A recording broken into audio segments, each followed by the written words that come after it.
All right, everybody, welcome to the next part of this webinar. This is actually number 3 on the Building the Team series. So we just did a generic sort of team building webinar the first time. And then last week, we met with my go-to realtor in the Nashville area, Erin Holloway. So if you haven't seen that, go ahead and check that video out. And now we're here with Brian Rulison, who is a lender with Federal Savings Bank. Brian and I went to college together, and I've just been, since I got into real estate, I've been sending people his way when they need help with investing or with just personal residences. He just helped my brother and his girlfriend this week close, and I think he's working with another one of my clients closing later this month. Matt, right?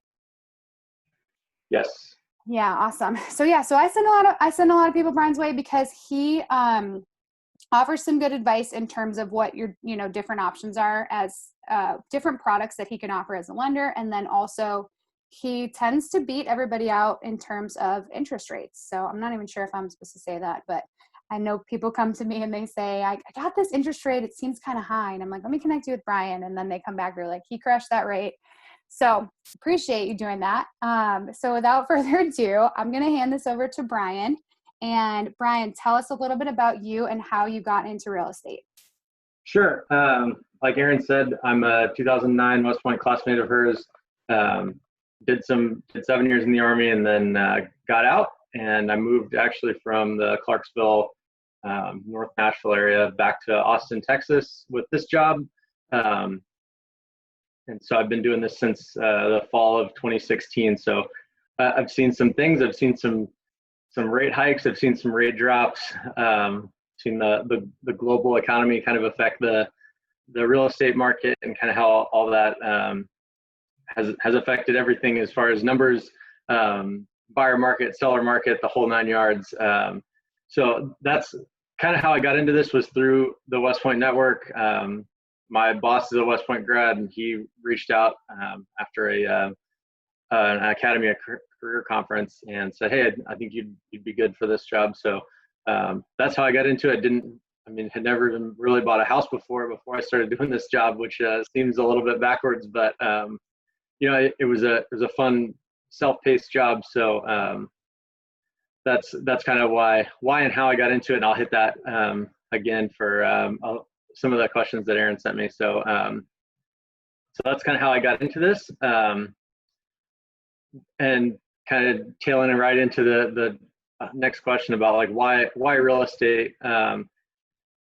Like I said, this is a very self-paced market. If you want to close 50 deals a month, you can close 50 deals a month. If you want to close 5 deals a month, you can close 5 deals a month. And it kind of lends to whatever level of flexibility you want to have. And the other good why for this is that it provides you good opportunity. And what I mean from that is that, if you are out there closing 40, 50 deals a month, then the opportunity is brought there by financial resource, really. Everybody wants to be sitting on their Scrooge McDuck pile of money, but the money isn't really the thing. The opportunity that it brings you to either help others or take your family on a fun vacation, or buy a new car or something that you've wanted and that you feel like you've earned. It's a way to adjust your means of living, if you will. I mean, nobody ever does anything just for money unless you're just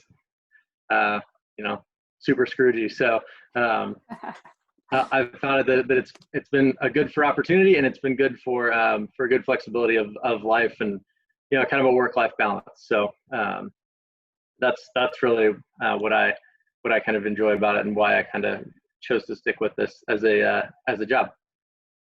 Yeah, that's awesome. And I couldn't agree more. I think you just hit a couple things that I push out to my clients all the time. For one, money is just the tool. Money is the tool that lets you do so much more, whatever it is that you want to do with your life. And you can see behind me, like, I've got this Cadillac, I've got a picture of a beachfront property and a cruise ship. And like, that's what the motivation is, right? Like and the car, I don't even really care about the car, but I just want to be able to pay cash for a car when I'm ready to do that, So I like how you said that. It's not money can be motivating to a certain point, but it's really just that tool or like that vehicle to do the things that you want to do. And I think figuring out what it is that you want to do is what makes that powerful. And then I love how you talked about the network, and that's something that I encourage people to do all the time. No matter how successful you are, you need to be building your network regularly, maybe even every single day. And, having those KPIs, those key performance indicators, to be actually pursuing new people and new contacts or new clients, if that's what you're trying to do. That's so important no matter what. And then the last thing I wanted to touch on was just that you talked about this like no upper limit, which is so awesome as an entrepreneur, right? There's no limit to what you can make. It can be super daunting though. And it can be, I literally lose sleep at night, like just with the pressure of that. But I think a lot of that is perspective and sort of flipping it the other way around. Like, you hustle, you get it done, and you get paid, and there's no limit to what you can accomplish. And I think you just have to sort of wrap your head around that and constantly remind yourself that that's a good thing, because it can be a little scary. Yeah, without a doubt, it's definitely, that's the daunting thing when you are trying to close those upper limits of your capacity. Like, there's only still so many hours in the day, so you have to find a way to do automation or something else to kind of take a little bit off your plate, find an assistant, something else to basically generate more hours in your day, and find those times when you can get more done without being hounded by something else that's going on. So that's my take on how I've been able to expand business a little bit. Another question that you sent me over, Erin, was my biggest passion in helping clients. In this, I mean, what I've said from the beginning, and I hear the term a lot recently, that there's a bad apple in every bunch, no matter what industry you're talking about. There's a lot of bad things that go on in the lending world too, and knowing the network and knowing the people that I continuously do business with, I've committed to being the honest broker, or the not manipulating numbers or anything, just to have a better deal. My biggest passion in this has always been to say, hey, like, I'm going to give you an honest assessment. If I see that somebody else is beating me, then I have no problem telling you that, or finding a different, better way to do your deal through a different means. And in this job, when we're all kind of driven on commission, it's not that's essentially giving away a paycheck. But as long as you're having the honest conversation with everybody and saying, either yes, I can help you, or I don't have the bandwidth to help you right now, or there's a better option.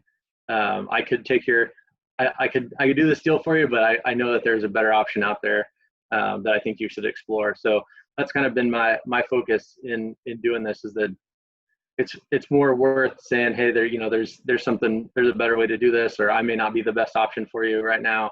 And if somebody's really excited to work with you, then it's always hard to say that, and but it's still, at the same time, you're doing them a disservice by either trying to take on more than you can chew, or taking on something that you can look at and go, these numbers aren't exactly what I think they should be, and I know of either a better person or a better method to get this deal done for you. I mean, especially in the investing world, it's a numbers game, and so that's I try to keep it as a numbers game, and not let emotion go into it. That's part of my advice for investors that I'll give in a minute. But yeah, just being the honest broker and saying, hey, this is either a good deal, bad deal, or there's a better way to do it, has always been kind of my guiding principle in doing this job. Yeah, I really like that. I appreciate that a lot. And I think that, when you are getting into the real estate investing game and you're talking about scaling it and buying multiple properties and building a team that you can trust, I think that you just really hit the nail on the head. Like, that, a person that you can trust, I think, is worth the extra, fraction of a point that might change your monthly payment by a couple dollars or something like that. But to me, knowing that you can contact them whenever you need to, like I obviously have your number saved in my phone. So anytime I need something, I just text you. But I can't say that about some of these other banks that I work with, right? I've got a lender, I've got a loan with PennyMac, I've got a loan with Wells Fargo. And when COVID hit, I called them directly and I waited on hold for 2+ hours just to talk to a person. But and I was going to do a refinance with them. And when I couldn't get anywhere, I just texted you and I said, hey, can you refinance this? And suddenly I had an application, and then you're like, okay, we're good to go. So the fact that I can reach you directly, and that I know that I can trust you to tell me like, yes, you should do this, or no, you should pursue another product or a different lender. That to me makes it worth having you on my team and going to you. And I think unless there's like a significant difference in closing costs or a significant difference in that rate, I'm probably still going to choose you, right? Because I have a relationship with you, I can trust you, and I can get in contact with you. So that's a good segue into the next question. How can, especially new investors who don't even really know what questions to ask, how can they find a lender? Where should they start, and what kinds of things should they ask them and talk about initially? Sure. I mean, kind of looking, if you're, shopping around for lenders, as everybody says, look at a couple of different ones. I mean, I've got no problem being being your second opinion, or any of that, or looking at, even looking at an estimate from somebody else, because that's, like I said, you can look at all the numbers, and there's basically three parts of the numbers that you're kind of looking at: bank fees, title fees, and escrows. Those are the three big things that really make up anything in a real estate transaction. I mean, your down payment, you know what that's going to be, because you're gonna set that, or you're gonna set how much cash out you're going to get. So those are really the three things that you're looking at: taxes and insurance, and government fees or whatever, depending on what state you're in. Those things are going to be paid regardless. So sometimes those change, but those are going to be things that you're going to experience regardless. Title fees, that's kind of something that you can shop for. So I'm privy to a system that has, we pull in a bunch of different local title companies and everything. So I mean, I can see the differences in a lot of the title companies. And if your agent or whoever is hell bent on using somebody and they're twice as much, I mean, I may tell you that and say, hey, like they're not, keeping your best interest in mind as far as keeping closing costs low, even though they're trying to say that, or say that, whatever numbers aren't working, or they're higher or something.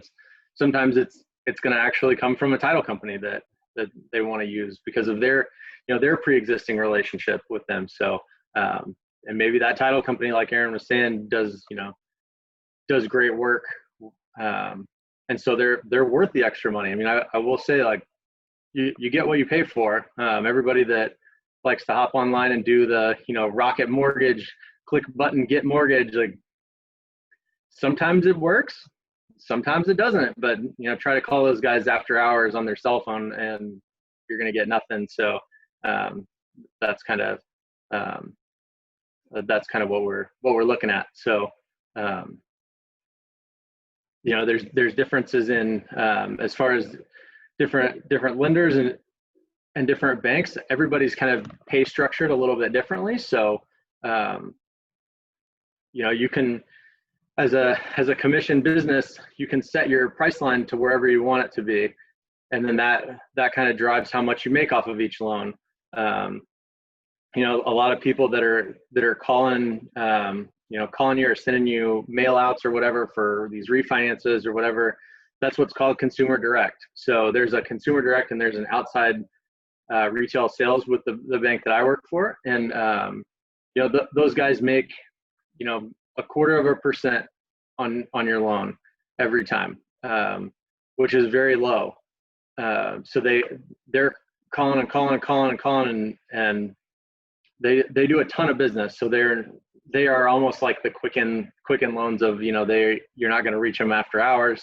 The only phone line you're going to get is their desk. And then for the guys that are outside sales like me, we get to pick where our price line is. And because of my network, I picked one of the lower commission brackets, because I would rather be able to provide a better service with better rates to my clients that are within my network and sphere of influence, because I just think that's better. And it keeps you guys competitive on your investment deals, and it's good across the board. So that's a couple of different things to look at when you're shopping investors, but also shop title companies, shop insurance, shop all that stuff. And then again, I'm going to go back to the numbers versus the emotion whenever we get to advice for new investors. Yeah, I appreciate that. It's good to know kind of what the motivation is behind, when you're reaching out to these loan originators or whatever their loan officer, whatever their title is, kind of to know what their motivation is and how they're paid, right? And how motivated they are to see it through. So that's good. That's all good to know. I always appreciate kind of knowing that behind the scenes of it. So yeah, let's transition. What advice would you give to new investors? A lot of people on this call are going to be pretty new investors. So what advice would you give us? I know you told us a lot about shopping around and things like that. But in terms of, I think really from your perspective as a lender, what would you say to somebody who came to you and said they're thinking about getting into investing? Sure. First of all, and I'm sure most of you have seen it if you've started experiencing this a little bit, but investing in real estate can be expensive. It just is, whether you're buying a primary house or whether you're going after that first investment property, it can be expensive. Down payments are not cheap. And even if you have the money for a great down payment, keep in mind that you, as an investment property, that seller may not be willing to give you any credit or cover any of your fees or anything. So I always tell people to factor in 3 to 4% of your sales price as towards closing costs, to just expect that. So anytime you've got a 20% down option, factor in 25% for the whole thing with costs. So it's not just a down payment. I'm sure most of you have known that and worked through Erin's calculators. Some spreadsheet wizardry that goes on over there. So just be cognizant of that. And all the other fees and stuff that are going to go into it that are outside of just the loan process, like inspections and all that stuff. And some of that stuff can get expensive depending on the size of your property, the different types of inspections you're going to need. So keep that in mind. But those are all numbers. So my second piece of advice is, keep your real estate investing, or really any kind of investing, to the numbers. And what I mean by that is, don't let this be an emotional thing. If you've ever put money in the stock market in the last couple of months, or if you had money in the stock market, it completely tanks. So a lot of us lost a pretty good chunk of change. Maybe some retirement money went away for a little while, but it's just a numbers game. And that's where you really need to look at it when you're shopping around for rates and costs and everything else. Is you need to know the number as an investor and say, what is my number? Like, what is my interest rate that makes sense on this property, and how much am I willing to pay for it? Because right now within just within the lending world, a lot of banks are a little bit hesitant on investment properties. So as investors, keep that in mind, that banks are hesitant to give you money. Maybe you have a great job, but there's a lot of people that don't have a great job, or that they've been laid off, or they've been furloughed, or anything else. So just understand that those numbers may not work for you to get into real estate investing right now. Real estate investing is also a timing thing. So watch different markets. Different markets will recover faster than others. But bottom line is, keep it to a numbers thing. I'm working with another classmate in New York, and they've been renting a townhouse from a guy, and he said, hey, I'd consider selling it if we can reach the right numbers. So it's been fun to kind of broker that deal between the sellers and the buyers, and kind of know what the buyers' numbers look like and know what the sellers' numbers look like too. And he said, if we can make the numbers work, then this is a great deal for everybody. And so, I mean, regardless, right? They're renting this townhouse, so they're not going anywhere. So regardless, they're gonna continue living here, and that's why they said it's an emotionless process. It's all numbers. So as long as we can make the numbers work for both sides, then this is a viable deal that we can put together. So just keep in mind on your numbers, and then along with the numbers is don't get too hung up on the numbers, because real estate investing is about having a number of doors, right? You can't cash flow a door that you aren't able to secure a deal on. So sure, if you're looking at it right now and you're going, oh my God, I can't do this at 5%. Well, you're not married to an interest rate, right? So 6 months from now, if the market levels out a little bit, the more important thing is that you were able to acquire that duplex or that fourplex or something, and now you've got it. You've got renters in there. You've got money coming in off of it. Now maybe we can go back and relook at a more favorable set of terms.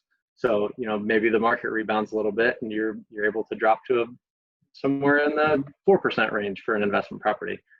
Great deal. But you can't cash flow a property that you never have. So those are kind of my piece of advice. I know a lot of people, especially on their first time, since I work with a lot of one, first-time home buyers, and two, first-time investors, that everybody, you're used to your 3.25 or below for your primary residence, and it seems great, and your monthly payments are low, and then you get to do an investment property, and somebody hits you with an undiscounted rate at 5% or something,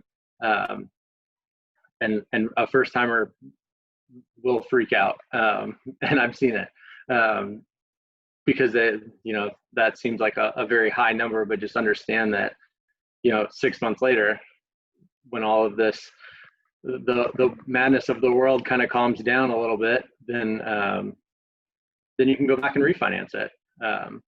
That's why we always verify your reserves and everything, because for situations like this, and if you lose your job, like, are you still going to pay your mortgage? So that's just another factor of the numbers that kind of go into this. So just know what your numbers are, know what numbers need to work, and then know how to leverage those numbers.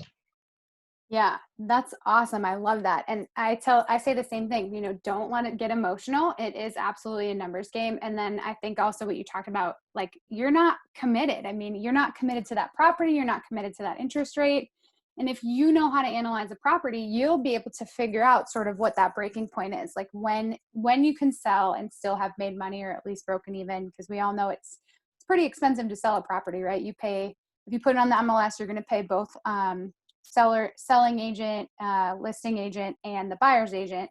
So it can be expensive, and then there's some costs associated with that, and then obviously costs associated on the front end that Brian's been talking about. So, but if you are analyzing the property correctly, you'll know exactly when you can sell that property, and be able to break even, or hopefully make a profit, because every month your tenant, if you've got this rented out, your tenant is going to be paying your mortgage payment, and even if all you're doing is breaking even, that principal is being paid down every single month. So your net worth is going up, and then also hopefully the property is appreciating. So property value goes up, your mortgage, your principal balance goes down. So there's just a growing gap there. That's like your profit potential. So it can get better. And I had actually just did an interest rate reduction with Brian, and this was my worst performing property. I was only making like $150 a month on this door.